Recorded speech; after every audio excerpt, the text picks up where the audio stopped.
গত 17 ফেব্রুয়ারি শপথের মধ্য দিয়ে বাংলাদেশের 11তম প্রধানমন্ত্রী হিসেবে দায়িত্ব নেন তারেক রহমান। আজ তার সরকারের বয়স পূর্ণ হলো 1 মাস। এই উপলক্ষে মঙ্গলবার প্রধানমন্ত্রীর 28 দিনের 28 পদক্ষেপ এক অভূতপূর্ব কর্মযোগ্য শিরোনামে তার উপদেষ্টা মাহদি আমিন এক ফেসবুক পোস্টে সরকারের বিভিন্ন উদ্যোগ তুলে ধরেন, যাতে সামাজিক সুরক্ষা, অর্থনীতি, প্রশাসন, শিক্ষা, স্বাস্থ্য, নিরাপত্তা ও রাষ্ট্রীয় মূল্যবোধ প্রায় সব ক্ষেত্রেই সক্রিয় পদক্ষেপ দেখা গেছে। দায়িত্ব গ্রহণের পর থেকেই নির্বাচনী ইশতেহার বাস্তবায়নে গতি আনে সরকার। 37,567 পরিবারকে ফ্যামিলি কার্ড দেওয়া হয়েছে। প্রতিটি কার্ডের মাসিক 2,500 টাকা সহায়তা।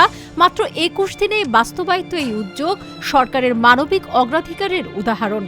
পাশাপাশি 4,908 মসজিদের ইমাম মুয়াজ্জিন, 990 মন্দিরের পুরোহিত, 144 বৌদ্ধ বিহারের অধ্যক্ষ এবং 396 গির্জার যাজক ও পালক মাসিক সম্মানী পাচ্ছেন।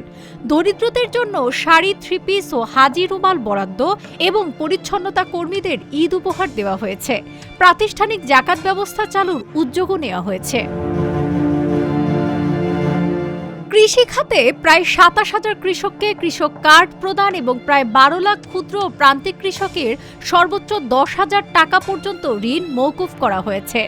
এছাড়া 54 জেলায় 20,000 কিলোমিটার খাল খনন কার্যক্রম শুরু হয়েছে, যা সেচ ব্যবস্থা উন্নয়ন ও কর্মসংস্থান বৃদ্ধি করবে। প্রশাসনের শৃঙ্খলা আনতে প্রধানমন্ত্রী নিজে শনিবারও অফিস করছেন এবং সকাল 9টার মধ্যে উপস্থিতি বাধ্যতামূলক করেছেন। ভিভিআইপি প্রোটোকল কমানো এবং শুল্কমুক্ত গাড়ি ও সরকারি প্লট গ্রহণ না করার সিদ্ধান্ত জনমনে ইতিবাচক প্রভাব ফেলেছে।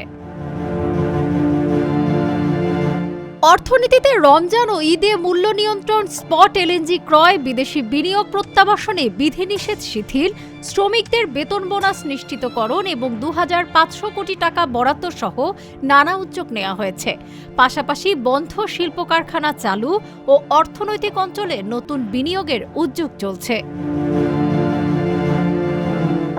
শিক্ষায় ভর্তি ফি বাতিল, নতুন ভর্তি পদ্ধতি, শিক্ষক সুবিধা বৃদ্ধি, বিদেশে পড়াশোনায় সহায়তা এবং 9,000 ধর্মীয় শিক্ষক নিয়োগের সিদ্ধান্ত নেওয়া হয়েছে।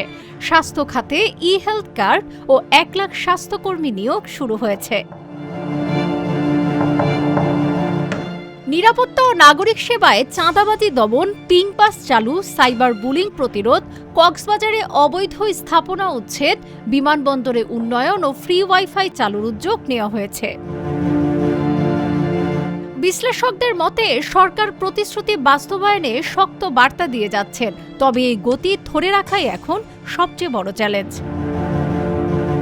ডেস্ক রিপোর্ট, আজকের পত্রিকা।